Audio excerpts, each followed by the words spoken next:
지지율이 10%대로 추락한 독일 총리의 교훈. 올라프 숄츠 독일 총리가 역대 독일 총리 중 가장 낮은 지지율을 보이며 정치적 위기에서 벗어나지 못하고 있습니다. 독일의 공영방송 아에르데가 지난 1월 4일 발표한 월간 여론조사 결과를 보면 숄츠 총리의 직무 수행에 만족한다는 응답은 19%로 취임 이후 최저치를 기록했습니다. 아에르데가 1997년 이 여론조사를 시작한 이후 가장 낮은 수치입니다. 1월 7일 여론조사 기관 인싸가 공개한 조사 결과를 보면 응답자의 64.3%가 총리 교체를 원한다고 했습니다. 또 2월 4일 영국 시사지 이코노미스트의 보도에 따르면 숄츠 총리가 속한 사회민주당의 지지율이 15%까지 떨어졌다고 합니다. 다른 여론조사 결과를 보면 2년 전 70%를 넘겼던 총리 지지율이 지금은 20%대로 떨어졌다고 나옵니다. 우크라이나 전쟁, 경기 악화 등의 여파로 전 세계에서 인기 있는 서방 지도자를 찾아보기 어렵지만 그 중에서도 숄츠 총리의 지지율 하락은 눈에 띕니다. 많은 전문가가 지지율 하락의 주요 원인으로 물가 상승에 따른 경제 위기를 꼽습니다. 우크라이나 전쟁 이후 독일의 물가 상승률은 이전의 4배 이상 치솟았습니다. 독일의 물가 상승과 관련하여 되너 물가 상승이 흥미롭습니다. 되너는 구운 빵 사이에 여러 가지 양념을 바르고 얇게 썬 다진 고기와 양파, 양배추, 토마토 등 채소를 끼워 넣은 햄버거 비슷한 요리로 1970년대 초반 튀르키예 출신 이주 노동자들이 자국 전통 음식 케밥을 변형해서 만들었습니다. 5월 15일자 연합뉴스 기사 독일이 메르켈을 그리워하는 또 다른 이유를 보면 학생과 이민자가 많은 가난한 도시 베를린은 가성비 좋은 되너에 열광했고 되너는 50여 년 사이 독일을 대표하는 음식이 되었다고 합니다. 인구 400만인 베를린에서만 하루 40만 개가 팔릴 정도로 되너는 독일인에게 인기가 좋습니다. 하지만 최근 되너 가격이 폭등했습니다. 코로나19 대유행 이전 4유로 약 6,000원 정도였던 되너 가격이 지금은 베를린에서 7유로 약 1만 원, 뮌헨에서 8.5유로 약 1만 2,600원이라고 합니다. 되너 가격 폭등은 독일의 물가 상승 문제를 상징적으로 보여줍니다. 사람들은 독일의 심각한 물가 상승을 되너 물가 상승이라고 부릅니다. 되너 물가 상승 문제는 최근 독일 정치의 중심에 있습니다.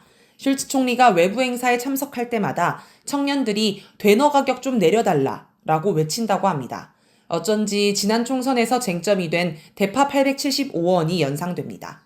특히 지난해 숄츠 총리를 마주한 청년이 되너 하나에 8유로 약 1만 2천 원이에요. 푸틴과 얘기 좀 해봐요. 라고 외친 것이 화제가 되었습니다. 이 청년의 외침은 독일의 물가 상승이 러시아와 관련이 있다는 것을 말해줍니다. 독일은 명목 국내 총생산 기준 순위 세계 3위에서 4위의 경제대국이며 유럽의 경제를 이끄는 기관차 역할을 했습니다. 그리고 독일 경제가 잘 나갈 수 있었던 배경에는 러시아가 있습니다. 독일은 러시아에서 값싸게 들여온 천연가스, 석유, 석탄 등 원자재로 공장을 쉼없이 돌렸습니다. 2020년 기준 독일의 러시아산 에너지 수입 비중은 석탄 56.6%, 천연가스 55.2%, 석유 33.2%에 이릅니다. 그런데 2021년 12월 숄츠 총리가 집권한 후 독일은 서방 중심의 외교를 펴면서 대러시아 제재에 동참하였습니다. 2022년 5월 1일 독일 경제기후부는 독일이 수입하는 원자재 가운데 러시아산의 비중을 석탄 8%, 천연가스 35%, 석유 12%로 각각 줄였다고 밝혔습니다. 독일 중앙은행은 물가 상승과 국내 총생산 감소를 경고했지만 로베르트 하베크 부총리는 이 모든 조치는 경제와 소비자 모두 치러야 하는 비용을 뜻한다 라며 국민에게 고통을 견디라고 요구했습니다. 나라 경제가 어려워지자 정부는 허리띠를 졸라맨다며 서민을 대상으로 한 보조금 예산을 대폭 삭감했습니다. 이에 독일 곳곳에서 노동자, 농민의 격렬한 시위가 이어졌습니다. 상황이 이러하니 많은 독일인이 앙겔라 메르켈 전 총리를 그리워합니다. 틱톡에서는 메르켈 전 총리가 되너 가격을 3유로로 돌려놓겠다고 취임 선서를 하거나 3유로보다 비싸게 팔면 형사처벌하겠다고 발표하는 패러디 영상이 유행입니다. 현재 일부 서방 전문가들은 메르켈 총리의 대러시아 정책을 비판합니다. 하지만 메르켈 총리가 이념에 경도되지 않고 독일 국익 중심의 실리 정책을 펼친 것을 돌아봐야 합니다. 2014년 러시아의 크림반도 합병 이후 독일은 미국, 서방과 함께 대러시아 제재에 참여하였습니다. 하지만 메르켈 총리는 강경 대응보다는 대화를 통한 온건한 해법을 주문했습니다. 메르켈 총리는 블라디미르 푸틴 러시아 대통령과 솔직하게 대화를 이어가고 미국의 대러시아 추가 제재를 반대했습니다. 2018년 트럼프 대통령이 독일과 러시아를 잇는 노르트스트림2 가스관을 두고 독일은 러시아의 포로라고 발언했을 때도 메르켈 총리는 푸틴 대통령과 직접 만나 협의하고 노르트스트림2를 계속 추진하였습니다. 메르켈 총리는 서방과 러시아의 양다리를 걸치는 균형 외교, 실리 외교를 펼쳐서 독일 경제를 유럽 최강자로 만들었습니다. 그래서 오늘 하루가 멀다고 가파르게 상승하는 물가 앞에서 독일인들은 메르켈 총리 시절을 그리워하고 있는 것으로 보입니다. 우리나라도 독일 사례를 보고 교훈을 찾아야 합니다.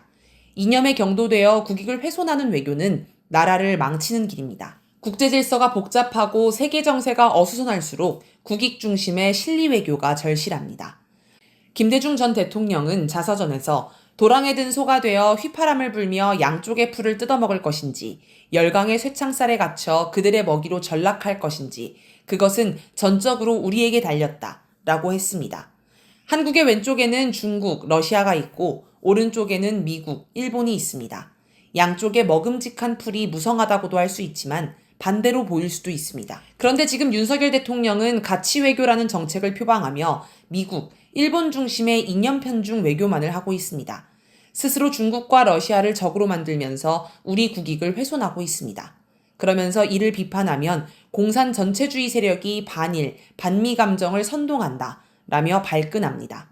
하지만 극우 언론조차 미일 편중 외교 때문에 총선에서 참패했다 라고 분석할 지경이라는 걸 아는지 모르겠습니다. 게다가 이렇게 미일 편중 외교를 하면 미국, 일본에서 무언가 떡고물이라도 나와야 하는데 거꾸로 우리 반도체와 정보통신 기업들이 강탈당하는 형편입니다. 이 상황에 정부는 미국, 일본 형님들이 그럴 나라가 아니다는 태도를 보이며 천하태평입니다. 현 정부를 그냥 두고는 도대체 나라의 미래가 보이지 않습니다. 하루빨리 탄핵해야 합니다. 그것이 위기에 빠진 나라를 살리는 길입니다.